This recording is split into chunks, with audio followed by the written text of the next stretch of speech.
আপনি কি জানেন এখন আপনার DJI Osmo Action 6 এ 8K তে ভিডিও রেকর্ড করতে পারবেন? Yes, you heard it right. DJI Mimo অ্যাপের সাথে আপনার Action 6 কে কানেক্ট করে ফার্মওয়্যার ভার্সনটাকে আপডেট করে নিন।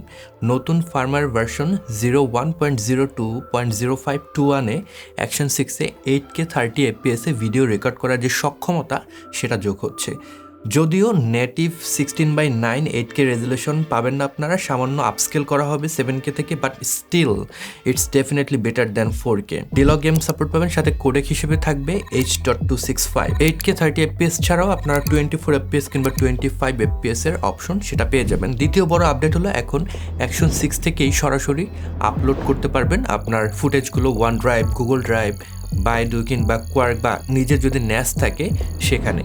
নতুন ফুটেজ হলে অটোমেটিক্যালি আপলোড করতে পারবেন, অথবা আপনি দরকারি যে ফুটেজগুলো রয়েছে সেগুলোকে ম্যানুয়ালি সিলেক্ট করে আপলোড করতে পারবেন আপনার ড্রাইভে। এটা যারা বেশি বেশি ট্রাভেল করেন তাদের জন্য বেশ কাজের হবে। বারবার আপনাকে ডিভাইসে ফুটেজ নিয়ে দেন ড্রাইভে আপলোড করার হ্যাসেল নিতে হবে না, অটোমেটিক্যালি এটা নেটওয়ার্কের সাথে থাকলে আপলোড হয়ে যাবে ড্রাইভে।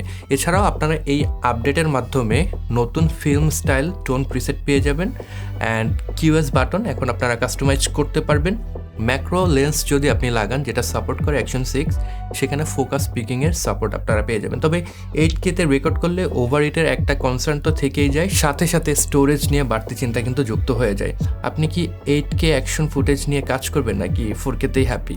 কমেন্ট বক্সে লিখে জানাতে পারেন।